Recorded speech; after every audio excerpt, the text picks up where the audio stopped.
Assalamualaikum warahmatullahi wabarakatuh. Untuk slide kali ini, Ustazah ingin terangkan kepada anak murid semua berkaitan dengan sifat wajib bagi Allah, iaitu sifat kudrat. Mari kita lihat apakah yang dikatakan dengan sifat kudrat. Pengertian sifat kudrat adalah Allah Maha Berkuasa di atas segala sesuatu. Ini bermaksud Allah mempunyai hak kepada semua makhluknya untuk menentukan segala ketentuan hidup setiap makhluknya. Apakah hukum mempercayai sifat kudrat? Hukumnya adalah wajib. Sifat kudrat merupakan sifat wajib bagi Allah.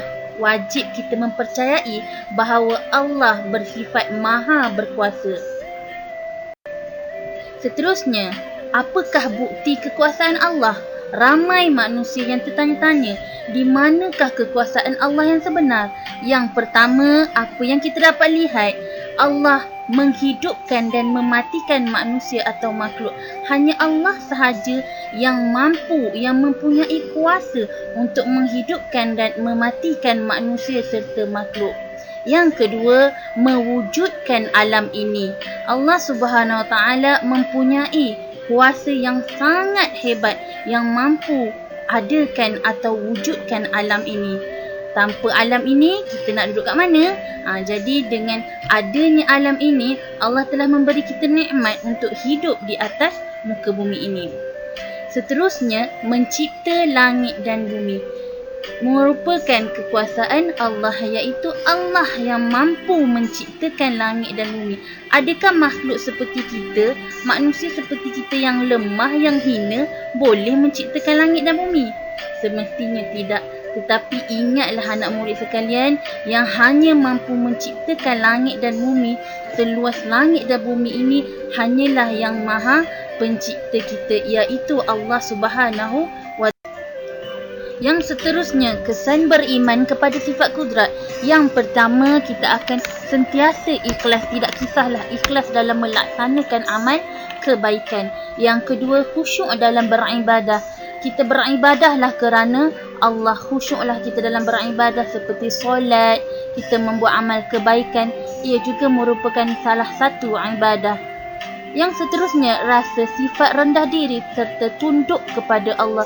Ini bermaksud bila mana kita telah beriman kepada sifat kudrat, maka kita akan timbul rasa sifat rendah diri, iaitu tidak sombong, tidak angkuh dengan Allah. Kerana apa? Kerana keimanan kita lah menyebabkan kita boleh menimbulkan rasa sifat rendah diri serta tunduknya kita kepada Allah, kerana kita menyedari siapa yang lebih berkuasa hanyalah Allah Subhanahu Wa Taala. Yang seterusnya, akibat tidak beriman kepada sifat kudrat. Yang pertama, melakukan larangan Allah. Apa itu larangan Allah? Sebagai contoh, Allah melarang kita untuk bermaksiat. Allah melarang kita untuk membuat zina. Dan Allah melarang kita untuk melakukan amalan kemungkaran. Yang kedua, mudah terpengaruh. Mudah terpengaruh dengan perkara-perkara yang tidak baik, perkara-perkara yang negatif. Seterusnya, sifat mazmumah akan menguasai diri. Apa itu sifat mazmumah? Sifat mazmumah seperti sifat-sifat yang tidak baik, yang tidak berakhlak mulia, seperti mencuri, tidak menghormati orang tua dan sebagainya. Dan yang terakhir, tidak mensyukuri nikmat Allah. Wahai anak-anak murid Ustazah semua, kita hidup di atas muka bumi ini tidaklah lama. Tidak kira muda, tidak kira tua.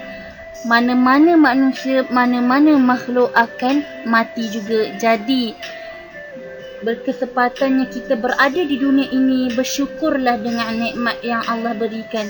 Sesungguhnya Allah telah memberi kita nikmat kehidupan, nikmat berkasih sayang, nikmat kesihatan dan nikmat sebagainya untuk kita merasa bahagia di atas muka bumi ini. Maka janganlah kita tergolong dari golongan orang yang tidak beriman kepada sifat wajib bagi Allah. Bersyukurlah dengan apa yang Allah berikan kepada kita. Ustazah harap penerangan Ustazah ini dapat memberi pengajaran dan ibrah kepada seluruh murid untuk dijadikan pedoman hidup. Wabillahi taufiq wal hidayah. Wassalamualaikum warahmatullahi wabarakatuh.